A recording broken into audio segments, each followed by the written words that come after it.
Break के बाद आपका स्वागत है और सबसे पहले आज बात करेंगे केदारनाथ धाम की। देखिए, आज केदारनाथ धाम के कपाट सुबह 8 बजे शुभ मुहूर्त में खुलेंगे। केदारनाथ धाम के कपाट उत्तराखंड सीएम पुष्कर सिंह धामी इस दौरान वहां पर मौजूद रहेंगे। 51 क्विंटल फूलों से धाम को सजाया गया है।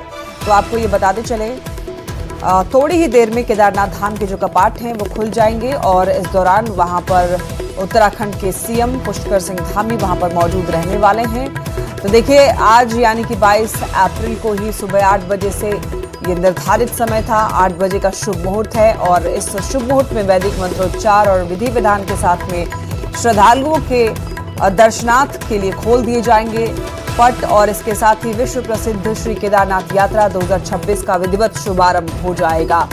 और कपाट खुलने के इस पावन अवसर पर उत्तराखंड के सीएम पुष्कर सिंह धामी वहां पर मौजूद रहने वाले हैं। करीब 51 क्विंटल फूलों से धाम को सजाया गया है और आपको बताते चले, यहाँ पर हजारों करोड़ों की संख्या में जो श्रद्धालु हैं वो पहुंचते हैं। यानी कि अब से लेकर के 6 महीने तक केदारनाथ धाम के कपाट आम श्रद्धालुओं के लिए खुले रहेंगे। तो 22 अप्रैल से लेकर के 6 महीने तक केदारनाथ धाम के कपाट खुलेंगे दर्शन के लिए और आज भव्य तैयारी की गई है। मुझे एक अवसर मिला है भगवान की कपाट खुलने के टाइम मौजूद रहने का, तो उसके अलावा जो यहाँ पर व्यवस्था है बहुत अच्छी है। केदारनाथ धाम के कपाट दर्शन का मौका मिला है और उसी से ही हमने पूरा रूट प्लान किया था और इस हिसाब से ही चले हैं। और अभी हम यहाँ से आगे बद्रीनाथ धाम जाएंगे और हमारी 4 धाम यात्रा पूरी करेंगे।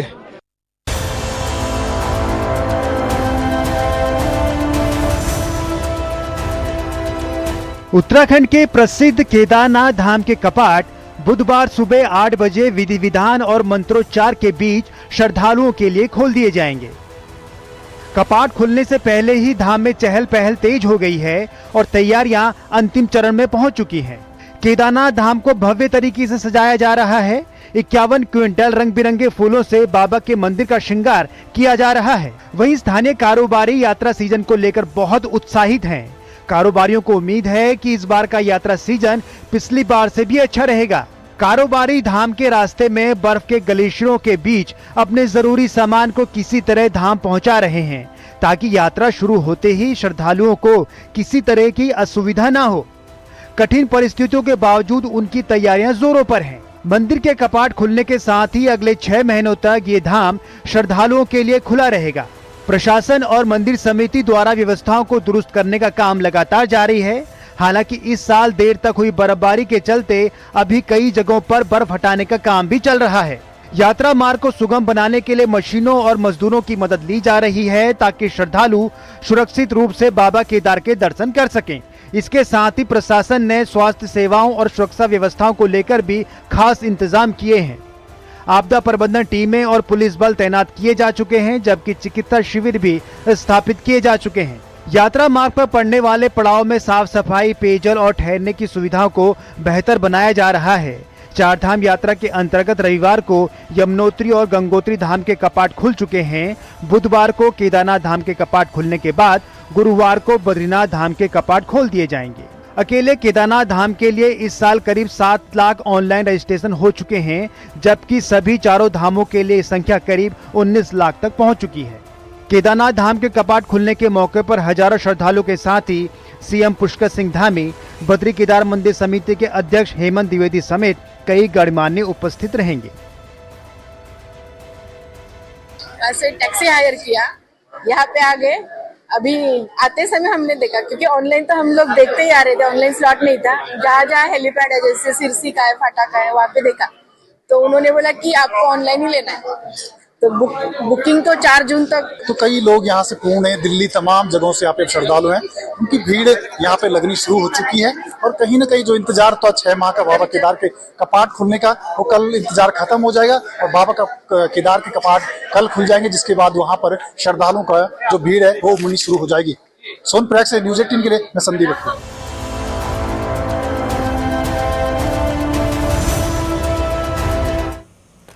और देखिए, सीएम सम्राट चौधरी दिल्ली से पटना रवाना होने वाले हैं। आज दोपहर 1 बजे का समय है। मंगलवार को पीएम से उन्होंने मुलाकात की थी और बीजेपी के राष्ट्रीय अध्यक्ष नितिन नवीन से भी सम्राट चौधरी मिले थे। तो पार्टी के बिहार प्रभारी से भी मुलाकात हुई, संघ के पदाधिकारियों से इनकी मुलाकात हुई, आरएसएस ऑफिस में मुलाकात की थी और सीएम बनने के बाद ये पहला दिल्ली दौरा था सम्राट चौधरी का। प्रधानमंत्री नरेंद्र मोदी से सीएम बनने के बाद ये पहली उनकी मुलाकात थी, शिष्टाचार मुलाकात। हालांकि बिहार के विकास को लेकर चर्चा हुई कि आखिर किस तरीके से बिहार को आगे बढ़ाना है, क्या रणनीतियां हो सकती हैं और किस तरीके से पार्टी को एकजुट रखते हुए यहां पर आगे काम करना है।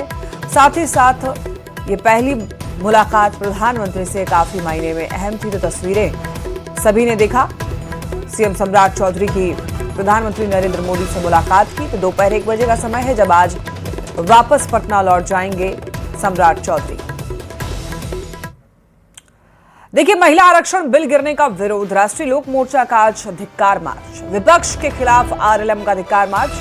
पूरे बिहार में धिक्कार मार्च निकालेगी पार्टी। तो आपको बताते चलें कि जिस तरीके से महिला आरक्षण बिल को समर्थन विपक्षी पार्टियों ने नहीं दिया है, यानी कि ये बिल पास नहीं कराया जा सका है, तो ऐसे में काफी ज्यादा विरोध महिलाओं की तरफ से हो रहा है, चूंकि जो विपक्ष हैं अब कहलाए जा रहे हैं महिला विरोधी। तो राष्ट्रीय लोक मोर्चा का आज धिक्कार मार्च है, विपक्ष के खिलाफ आरएलएम का धिक्कार मार्च। पूरे बिहार में पार्टी मार्च निकालेगी। देश की सरहदें देखिए सिर्फ सीमा पर तैनात जवानों की वजह से सुरक्षित नहीं होती हैं, बल्कि घर के अंदर छिपे हुए गद्दारों की पहचान से भी सुरक्षित होती है। गुजरात के पाटन से लेकर बिहार के गलियारों तक जब रक्षक सो रहे थे, तब कुछ लोग इस पावन मिट्टी में नफरत का जहर बो रहे थे। देखिए इस रिपोर्ट में पूरा मामला क्या है।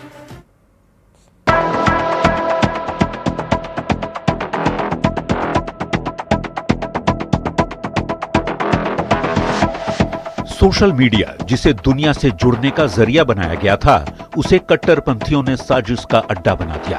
ध्यान से देखिए इस तस्वीर को, इसमें 2 आरोपी नजर आ रहे हैं। तस्वीर में तो ये मासूम दिख रहे हैं, लेकिन इनकी मासूमियत पर ना जाइए, इनकी करतूत सुनकर आप चौंक जाएंगे। ये दोनों सोशल मीडिया पर देश के खिलाफ जहर घोल रहे थे, देशद्रोह की आग भड़का रहे थे। इतना ही नहीं, इसमें से एक है गुजरात के पाटन से, तो वहीं दूसरा है करीब 1800 किलोमीटर दूर बिहार से। एक का नाम इरफान पठान तो दूसरा मुशीद शेख। दोनों एक ही सोशल मीडिया ग्रुप से जुड़े थे। सोशल मीडिया ने इनकी दूरी को सिर्फ एक नफरत वाले मंसूबे ने कम कर दिया, लेकिन गुजरात एटीएस ने जब इन चेहरों से नकाब हटाया तो पीछे क्या मिला?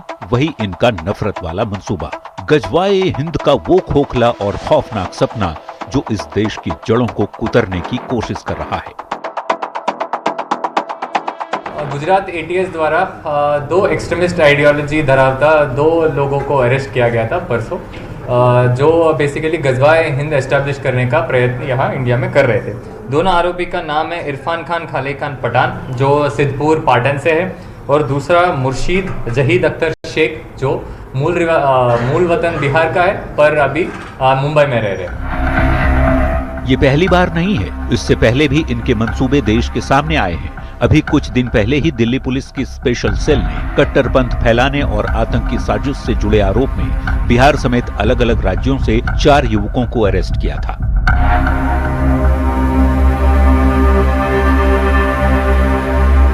ये वही बिहार है जिसने दुनिया को लोकतंत्र सिखाया, ये वही गुजरात है जिसने शांति का मार्ग दिखाया। लेकिन मुट्ठी भर लोग अपनी संकीर्ण सोच और कट्टरता के दम पर हमारे देश के बच्चों के भविष्य में बारूद भरना चाहते हैं। वो चाहते हैं कि लोग आपस में लड़ें ताकि उनका गजवाए हिंद का एजेंडा कामयाब हो सके।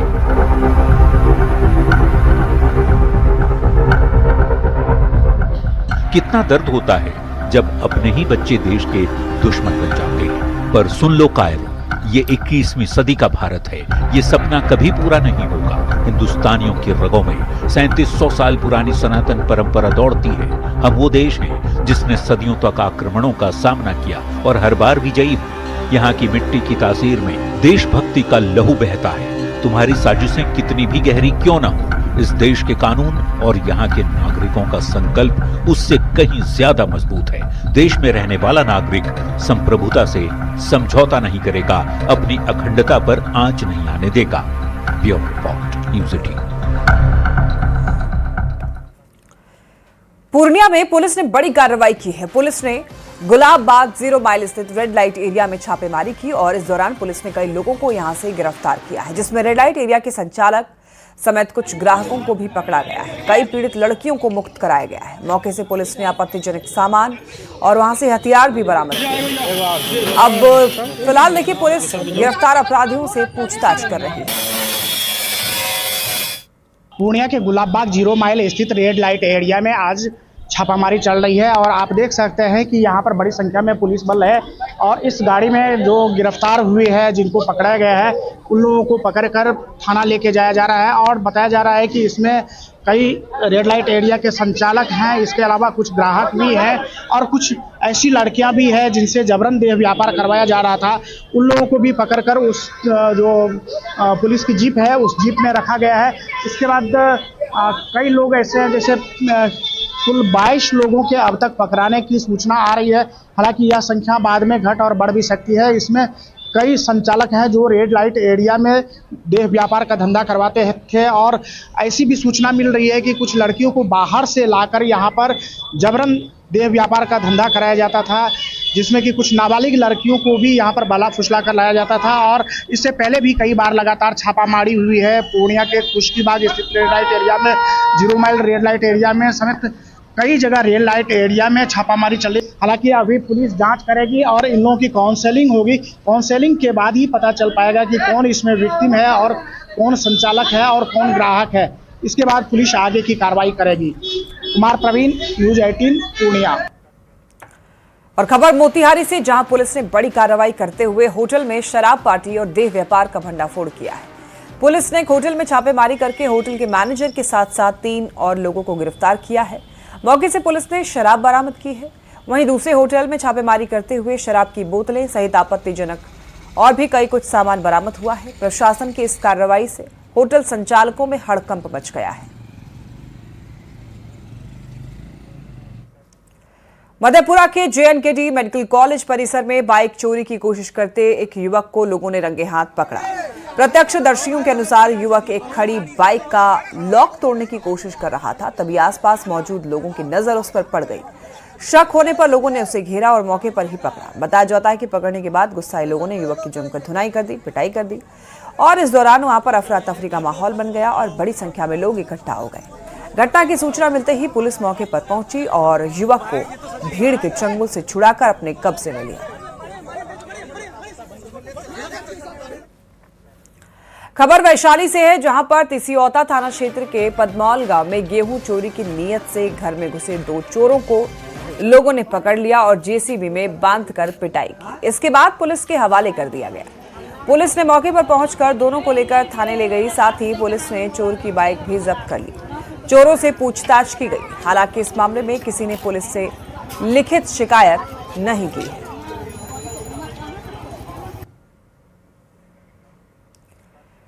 औरंगाबाद में तेज रफ्तार कार ने आगे जा रही ट्रक में पीछे से टक्कर मार दी, जिससे कार सवार 2 युवक की मौके पर ही दर्दनाक मौत हो गई।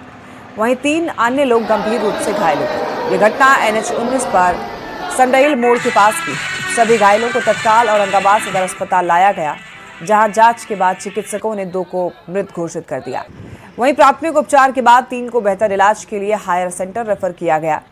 मृतकों में आतिश और हर्षित शामिल हैं, जबकि तीनों घायल मृतकों के फुफेरे भाई हैं, जो शादी समारोह में शामिल होने के लिए आए हुए थे। और अगली खबर बेतिया से, जहां अतिक्रमण पर प्रशासन का बुलडोजर चला है। सड़क किनारे अवैध दुकानों और नो पार्किंग एरिया में खड़ी गाड़ी पर कार्रवाई हुई है। भगत सिंह चौक से हिंद सिनेमा चौक तक अतिक्रमण हटाया गया और अवैध पार्किंग पर चालान भी काटा गया। इस कार्रवाई से बाजार में अफरा तफरी का माहौल बना रहा।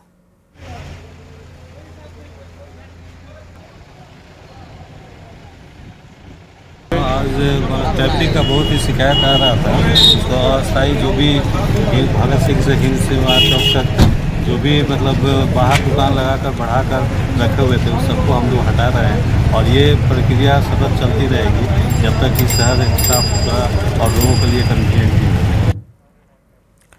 मधेपुरा में अतिक्रमण को लेकर प्रशासन सख्त नजर आ रहा है। एसडीएम पंकज कुमार के नेतृत्व में प्रशासन ने गांधी चौक से जवाहर चौक अतिक्रमण के खिलाफ अभियान चलाया। कार्रवाई शुरू होते ही कई दुकानदारों ने जल्दबाजी में अपना सामान हटाना शुरू कर दिया। प्रशासन सभी दुकानदारों को 3 दिन के अंदर अंदर अतिक्रमण हटाने की चेतावनी दी।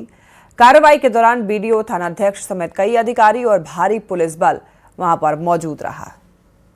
प्रशासन की ओर से बिहारीगंज बाजार में गांधी चौक पे और जवाहर चौक पे और गुदरी चौक होते हुए और पुस्तन चौक गए थे, जहाँ पे जो अस्थायी अतिक्रमण लोगों ने कर रखा है दुकानदारों ने, उनको चेताया गया है, उनको जगह से हटाया गया है और हम लोगों ने वो जगह भी चिन्हित किया है जहाँ पे अतिक्रमण हम लोग हटा करके बाजार को थोड़ा सा जाम फ्री करेंगे। मुजफ्फरपुर में शराब के खिलाफ उत्पाद विभाग ने बड़ी कार्रवाई की है। विभाग ने अलग अलग मामलों में जब्त करीब 50 लाख रुपए की शराब पर बुलडोजर चलाकर नष्ट किया है। 5000 लीटर विदेशी शराब और स्पिरिट के साथ देसी शराब को नष्ट किया गया। इस दौरान डीएसपी, उत्पाद इंस्पेक्टर और भारी संख्या में पुलिस बल मौजूद रहा। ये जिलाधिकारी महोदय के आदेशानुसार विभिन्न कांडों में लगभग उत्पाद विभाग द्वारा कुल 65 कांडों में जब्त विदेशी शराब, बियर, स्पिरिट और देसी शराब कुल 4500 लीटर के लगभग उपस्थित दंडाधिकारी के समक्ष हम लोग मध्य निषेध थाना परिसर में विनष्ट कर रहे हैं। ये उत्पाद थाना परिसर में उत्पाद थाना के द्वारा जब्त की गई देसी शराब और स्पिरिट का जिला पदाधिकारी के आदेशों पर विनष्टीकरण की प्रक्रिया की जा रही है। इसमें कुछ थानों के भी जब्त माल नष्ट किए जा रहे हैं। और बड़ी खबर सिवान से, जहां जिले में ठगी का सनसनीखेज तरीका सामने आया है। अपराधी ने खुद को पुलिसकर्मी बताकर भोले भाले लोगों को निशाना बनाया।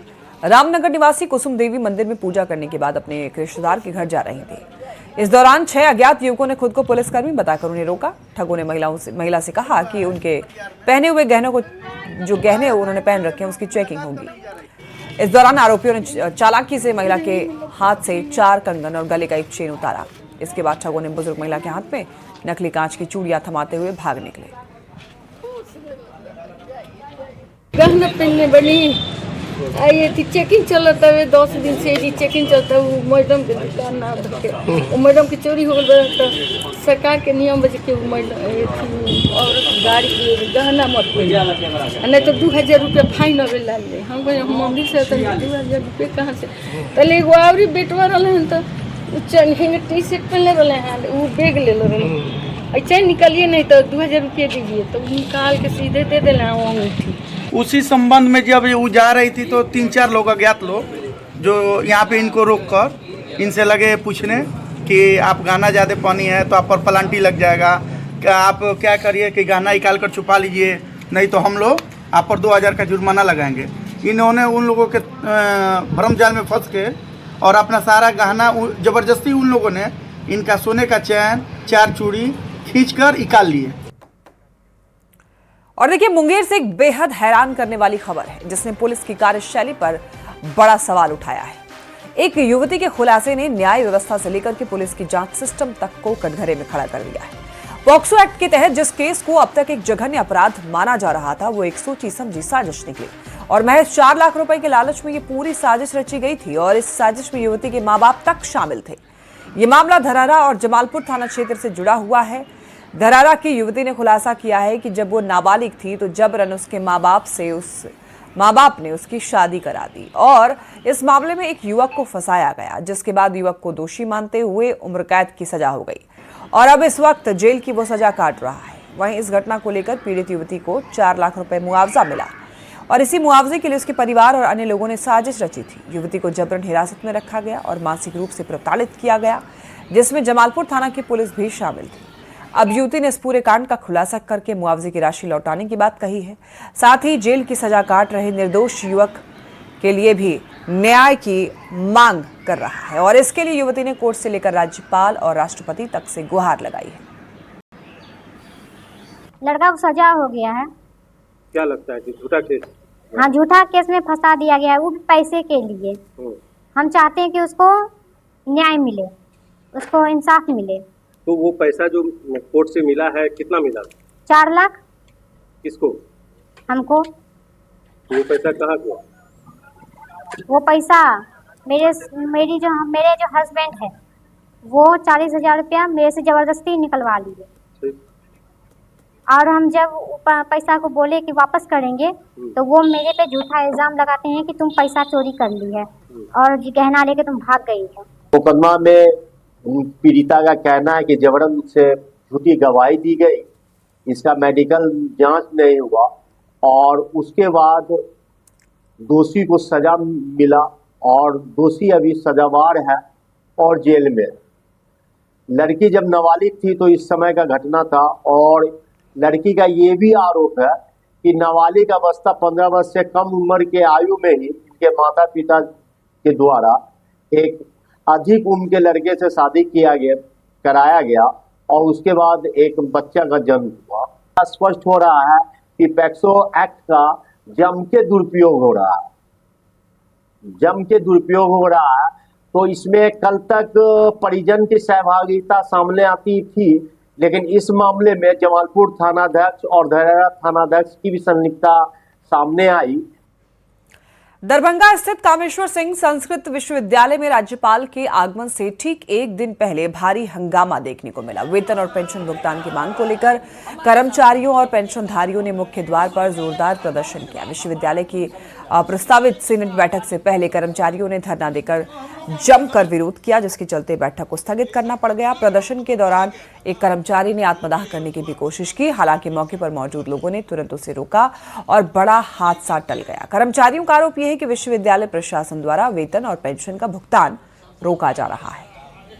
आज सिंडिकेट की बैठक प्रस्तावित थी 11 बजे, हम 11:15 में आए हैं। यहाँ पर ये लोग धरना पर थे। इन लोगों ने और इससे पहले भी जो 2 बैठक हुई थी उसमें उन्होंने धरना दिया था। मैं वो आश्वासन दे करके कि मैं जाता हूँ, बात करूँगा, मैं बात किया था। लेकिन मेरी वार्ता के बाद भी, जब सिंडिकेट में निर्णय के बाद भी समाधान नहीं इन लोगों ने किया, तब आज इन लोगों के साथ ये लोग धरना पर बैठे हुए हैं। देखिए, कुलपति ये ईमानदार नहीं है।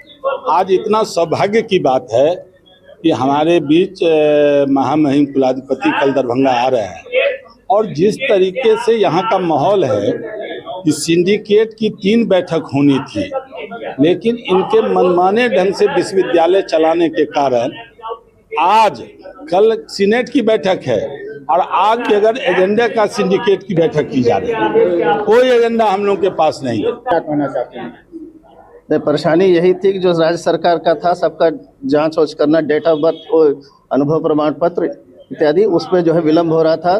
तो सिंडिकेट ने हमको कहा कि विलम्ब हो रहा है, उनसे अंडरटेकिंग लेकर दिया जाए। अंडरटेकिंग सबकी आ गई है और कल उनका भुगतान का आदेश भी हो गया है। कई लोगों का ये भी कहना है कि 4-4 महीने 5 महीने हो गया आदेश, उसके बाद हाँ, इन्हीं के जो जांच प्रक्रिया में जो थी वो सब। और इसी के साथ